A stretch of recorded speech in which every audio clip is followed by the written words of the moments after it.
está. Y bueno, pues fíjense que el día de hoy vamos a hablar de las pesadillas, de los sueños, de las ¿cómo se llaman? Terrores nocturnos, en fin, de todo esto que suele suceder. Tenemos aquí una experta. Se llama Secret Obsession, Obsesión Secreta, la de Netflix que le dije que vi este fin de semana, que está muy buena. Ya, todo. ¿Romelia o Romelia? Romelia Rubio, ¿cómo está Romelia? Muy bien, muchas gracias Gina por la invitación. Gracias, tú ya habías estado con nosotros y el día de hoy nos vienes a hablar de un tema importante que son pues las pesadillas que se dan en cierta etapa de la vida de los chavitos, ¿no? Aunque nunca se acaban, pero más en la infancia. Exactamente. Mira, las pesadillas a mí me gustaría empezar por definir qué son. ¿Qué son? Porque en ese mismo sentido vamos a poder entender qué es lo que tenemos que hacer. Las pesadillas no es otra cosa más que una representación de una emoción, una actividad o algo que le haya generado estrés al niño, y esta representación se convierte en un animal, puede ser un monstruo, puede ser una bruja, puede ser algo que justamente provoque este miedo, este sueño aterrador. Entonces, la forma como nosotros tenemos que ayudar a un niño, la forma que tenemos para ayudar a un niño es identificando qué factor es el que le está provocando esta ansiedad. Ahora bien, el hecho de que tenga algún estresante, alguna actividad estresante, no quiere decir que sea un niño que está traumado, que tiene algún problema, o simplemente los videojuegos, o sea, todo eso simplemente los estresa y no quiere decir que esté sufriendo violencia en casa, ¿no? Exactamente. Y de hecho, a lo largo de la infancia, los niños atraviesan por muchas actividades que son, o incluso que son inherentes al desarrollo, estresantes. Como por ejemplo, dejar el pañal es una actividad estresante para los niños. Aprender a caminar. El nuevo hermanito, los celos, totalmente. Entonces, todas estas situaciones le provocan al niño muchas veces no entender qué es lo que está sintiendo, o muchas veces no saber cómo canalizar o cómo llevar este sentimiento o esta emoción. Sí. O sea, si ni siquiera habla, ¿cómo te va a decir? Me siento frustrado. Exacto. Pero lo manifiesta en otras cosas, ¿no? No solamente en sus sueños, sino llorando. O sea, se pide en la más cama. irritable, claro. Sí, exactamente. Entonces, lo que tenemos que hacer principalmente es ayudar a que el niño, si está en edad de hablar... ¿Pero qué edad es la que más se da las pesadillas? A partir de los 3 años, hasta como por los 7 años u 11, que es cuando más o menos se empiezan a solucionar todos los conflictos. Oye, pero te digo una cosa, es que hay pesadillas bien reales. Yo no sé ustedes, pero si de adulto llegas a sentir que se te sube el muerto, que te da, que esa es otra cosa del sueño, pero que tienes una pesadilla, a mí se me ha pasado que amanezco llorando, ¿no? Hoy ya no tanto, pero todavía en mi vida adulta sí me ha pasado, y en la infancia era horrible. Así es, y los niños en realidad pues no tienen estas habilidades para decir, bueno, muchas veces, por ejemplo, cuando es un bebé de 2 años, más o menos, no es tan fácil para él distinguir cuando ya se terminó el sueño y cuando ya está despierto. Entonces, por eso muchas veces es difícil tranquilizarlo. Si está como adulto. Exacto. Estoy despierto, estoy dormido. Exacto. Entonces, lo que tenemos que hacer nosotros es básicamente hablar mucho con los niños para identificar qué es lo que le está provocando esta ansiedad. A ver, pero eso es al otro día. ¿Qué pasa cuando un niño tiene pesadillas y va corriendo al cuarto de los papás? Y me puedo dormir con ustedes. Hay papás que se ponen histéricos y les dicen a su cuarto y los corren. Y el niño acaba llorando y entonces no se siente protegido por papá. Exacto. Y hay otros que dicen, súbete a la cama y quédate a dormir con nosotros. O hay otros que los llevan a su cuarto. Tú como especialista, ¿qué opinas? ¿Cuál es la mejor actitud que debemos de tomar los papás cuando uno de nuestros hijos se sube llorando porque tiene una pesadilla? Mira, paso número 1 es contenerlo al niño, abrazarlo, tranquilizarlo, escucharlo, dejar que estos sentimientos se relajen. Entonces esto es lo primero que tenemos que hacer, escucharlos, contenerlos. Danos herramientas, Romelia, please. Mira, lo que tendríamos que hacer, por ejemplo, hay básicamente 3.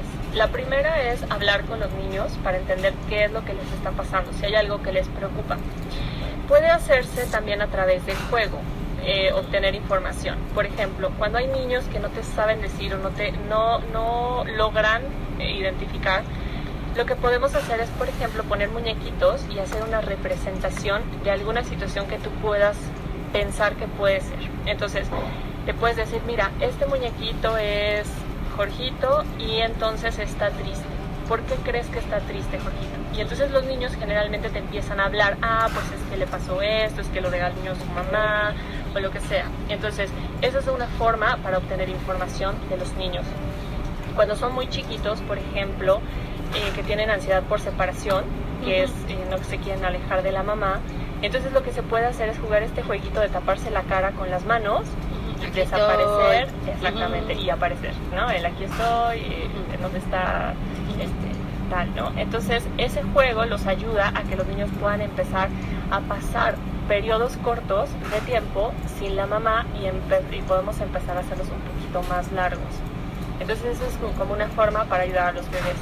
Cuando son un poquito más grandes pero aún no tienen la habilidad de lenguaje desarrollada, como por ejemplo un niño de 2 años, entre 2 y 3 que está dejando el pañal, entonces lo que podemos hacer es dejarlo que se ensucie, que juegue a ensuciarse y relajar un poquito el proceso de control de esfínteres, porque después eso es muy estresante para los niños. ¿Se ensucia dónde? ¿Que moja el pañal? Con las manos. Con las manos, Sí. del lodo, de lo que sea. Pintar exactamente con las manos, jugar con lodo, algo que a él le permita liberarse y no estar tan estresado.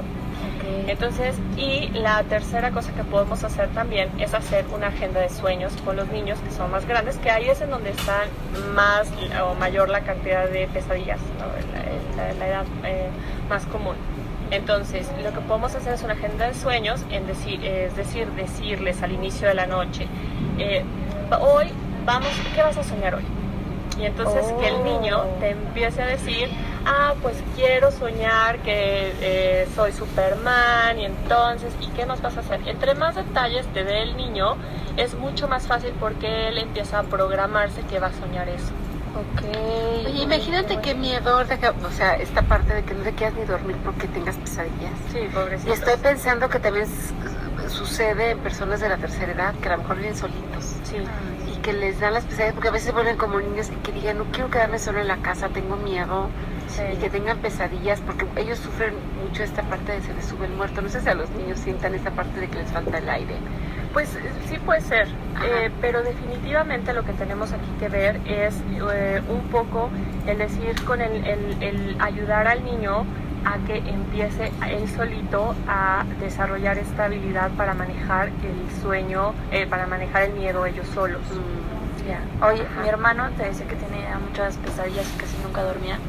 Lo que hizo mi mamá, nos llevó a un museo y había un monstruo horrible, así todo personificado, pero los niños le escribían como cartitas, pero les escribían sus pesadillas, era el monstruo en las pesadillas. Entonces lo que hacía era, la depositaban adentro del monstruo y era como que el monstruo se comía tu pesadilla y entonces y a partir de ahí nunca más volvió a tener pesadillas. Sí, lo que hace la mente. Igual el atrapasueños o no sé qué, ¿no? También hay cosas que les ponen ahí para... Exactamente, un escudo antipesadillas también pueden usar, que por ejemplo es tú puedes crear un collage con el niño, con imágenes con las que él se sienta protegido, superhéroes, su familia o quien sea, y eso, tenerlo junto a la cama, y eso es lo que le puede llegar a ayudar. Eso sí, fíjate que les da seguridad también, ¿no? Sí. Igual puedes tener a lo mejor una estampita de un Cristo, de un santito. De un santito, un Cristo. A ver, dice Daphne, yo recuerdo mucho un sueño donde mi abuela fallecida quería verme, tenía como 5 años, hace poco analicé que la soñé porque le dejé una flor y una tía me dijo, en la noche va a venir por ti a darte las gracias. Yo ya entendía que mi abuela ya no iba a volver. Fíjate qué miedo, que te diga una tía, en la noche va a venir a darte las gracias porque le dejaste una flor. Sí. Oye, yo ya de grande, mi suegra siempre me molestaba. En paz descanse. Y decía, cuando yo me muera voy a ir a jalarte los pies. Lo decía de broma, bromeaba conmigo. Bueno, cuando se murió, te lo juro que duró un mes con que no se quería sacar los pies. Le decía, mamá va a venir a jalarme los pies. Pero sí me quedó como que bien claro, el trauma. Le dije, ¿cómo hasta muerte me hace cosas? Lo hacíamos bromeando, por supuesto. Pero como las cosas ahora que dice ella de la flor, se te llegan a quedar, ¿no? Sí, o por ejemplo, a una situación en algunas ocasiones que puede llegar a generar mucho estrés en los niños es hablar de la muerte. Sí, claro. Porque hay veces que les han dicho a los niños, está dormido. Sí, claro. Entonces empiezan a hacer una asociación de morir con estar dormido, entonces les empieza a dar pánico. Entonces muchas veces hay situaciones que nosotros inconscientemente generamos que le provocan a los niños pues, mucho estrés. Sí, y creo que todo esto de lo que oyen y hablábamos hace rato de los videojuegos, en donde pues no es como los videojuegos que hace años había, ¿no? El Pac-Man, Mario Bros, el Donkey Kong, todos eran pues súper leves. Sí. Hoy en día sí son una violencia que hasta yo he jugado con mis hijos. Hay uno de unos que te metes a dispararle animales y te salta el tigre y te sale el león. Bueno, yo acabo con el corazón con taquicardia, porque en cualquier momento ¿Mandé? Está muy real. Está muy real, pero tú vienes escondida con una pistola y de repente te sale un león y te ataca y te mata y te deja ahí ensangrentada. Pero es una cosa horrorosa del juego. Ya no. Bueno, mi hijo más grande todavía seguirá con él, pero la verdad es que hasta uno como adulto dices, tú, estos juegos están terribles, ¿no? Sí. O sea, hay que checar qué ven nuestros hijos, y más cuando son chiquitos. Ya cuando son grandes, bueno, pues ya verán lo que se les antoje. Pero a veces los niños ni siquiera es que estén buscando, porque pues muchas veces los papás les dejan el iPad, ¿no? Y se ponen a ver Peppa Pig, pero hubo un caso súper sonado de que justo en esa caricatura los niños buscaban porque pues estaban viendo sus caricaturas, pero en la mitad del video salía una cara horrible. Sí. Ajá, sí, porque una artista japonesa. Ajá, el de Ayuwoki, no, el momo salía a mitad del video, pues para molestar a los niños. Pero ¿quién habrá hecho eso? Ay, pues una persona muy enferma. O sea, un hacker metió un momo ahí o entre los videos, y entonces pues los niños, imagínate que están viendo la caricatura y a la mitad del video desaparece. No, sí te da miedo. Obviamente, para los niños, traumático. Diabetes tipo 2. Pero qué gente tan loca, ¿no? De hacerle eso a los niños para asustarlos. Sí. Incluso, no te vayas muy lejos, yendo en el periférico, los espectaculares a veces tienen contenido, por ejemplo, el Grinch, ¿no? De diciembre. Da miedo. Pero cuando son bebés, bueno, llega a ser hasta los payasos. Sí, claro. Toda la razón, hasta los payasos. Sí. A mucha gente hasta la fecha de adultos dicen, no, payasos que ni se me acerquen, me dan miedo. Sí. Sí puede suceder. Inconscientemente lo hacemos. Hay que tener mucho cuidado con lo que le decimos y con lo que le enseñamos a los hijos. Por supuesto, porque hay edades. Cuando son más grandes, pues ya pueden ver que todo esto es fantasía, que es un color disfrazado, en fin. Pero cuando son chiquitos, no alcanzan a ver la realidad de la irrealidad. Exacto. Y por ejemplo, cuando ya vemos que tienen sueños, pesadillas recurrentes, entonces tenemos que ver, o sea, si es muy muy común, o una vez por semana o algo así o más, ¿terapia? Ok. Sí. Bueno, déjame ir una pausa comercial, ya nos hablas de la terapia y yo también tengo 1 minuto y medio, está bien, ahí voy, Angie, ahorita. La otra cosa, también te quería preguntar, porque el trato de hombre a niña es muy diferente. Sí. Cuando es una niña, ay, mi princesa, ven, y cuando es un niño, no seas gallina, o sea, no seas cobardito. Esta parte de cómo se etiqueta a un niño que tiene miedo es terrible, ¿eh? Y es igual. Totalmente. Y los niños tienen las mismas emociones, los mismos impactos en su día a día, y necesitamos ayudar a los dos a que puedan superarlas. Sí, a veces comparaciones de, mira, tu hermana es más macha que tú y tú eres un miedoso, también le creas un estigma y una etiqueta al niño, soy miedoso. Y entonces va a ser miedoso de ti. Exacto. Ahora sí vamos a ir a una pausa comercial y tenemos no tenemos boletos. Y regresando nos hablas un poquito sobre la terapia, y es el último bloque contigo, para que nos des tips a todas las mamás de qué podemos hacer para que nuestros hijos no sufran de esto. Y no sé si podemos hablar un poquito de terrores nocturnos, que también, que son diferentes a las pesadillas, ¿eh? Escuchen la diferencia porque sí son diferentes. Vamos a una pausa. ¿Con qué salimos? Con nada, ¿verdad? Ok, regresamos después de la pausa. ¿Con quién debo de ir para asegurarme de esto? Puede ser, pues podría ser con un especialista en sueño, puede ser un neurólogo también, ahora les quiero platicar de las parasomnias. Digamos, los terrores nocturnos, el sonambulismo y el hablar dormido, incluso el bruxismo un poco, que es rechinar los dientes, es parte de la misma familia de trastornos de sueño que se llaman parasomnias. Entonces, la característica es que es una transición incompleta del sistema de sueño profundo al sistema de vigilia, a despertar, pues al estar despierto. Entonces, lo que tenemos es un niño medio dormido, medio despierto, literalmente.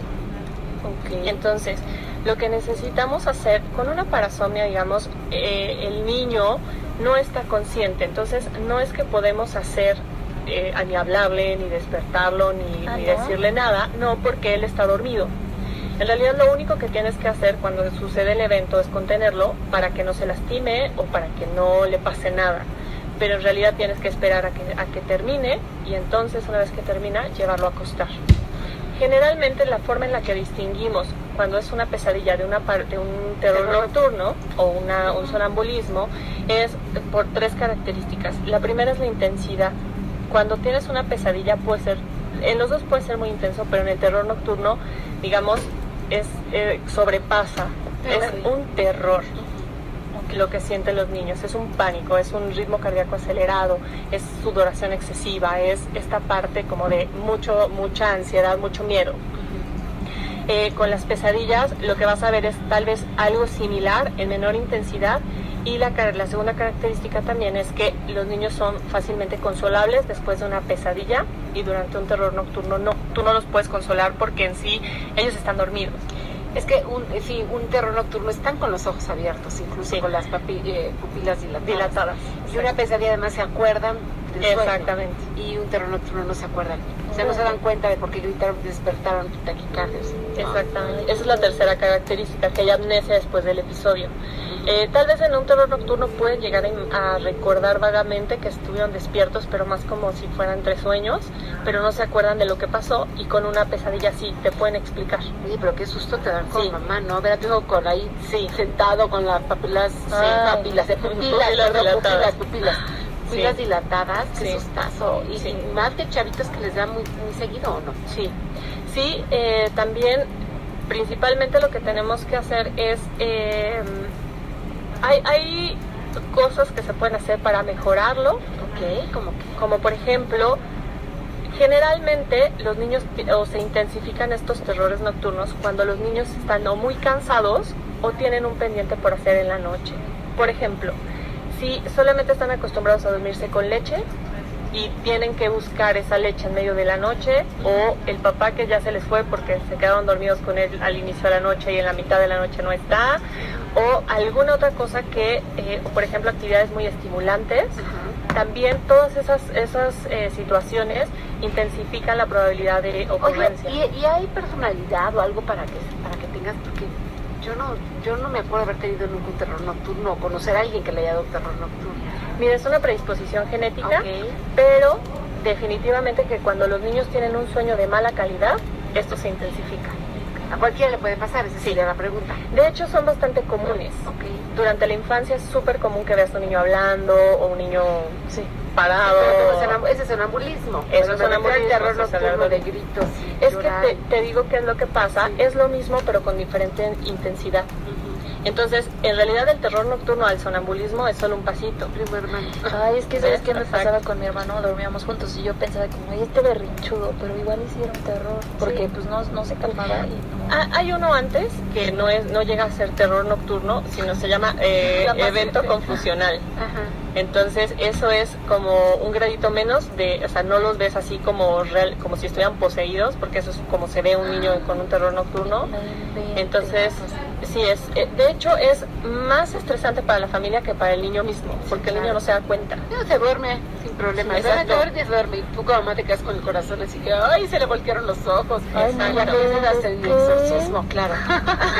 Qué bueno con el padre. Sí, claro. Entonces, generalmente se superan por sí solos, pero definitivamente que hay cosas que podemos hacer, como por ejemplo, cuando son niños que tienen hábitos de sueño excelentes y está todo bien, pero aún así los tienen, lo que tenemos que revisar es, por ejemplo, eventos estimulantes durante el día, una fiestecita, algo que les provocó mucho estrés. Entonces lo ponemos a hacer ejercicios de relajación al inicio de la noche. Dependiendo de si son más grandecitos o no, podemos incluso hacerlo en niños muy pequeños, a que inflen sus pancitas como si fueran globos y a soltar el aire. ¿A relajarse? A relajarse, Mira, exacto. O el alete de una mariposa, por ejemplo, cuando son mucho más bebés, o sea, los podemos poner a que hagan movimientos para que se relajen.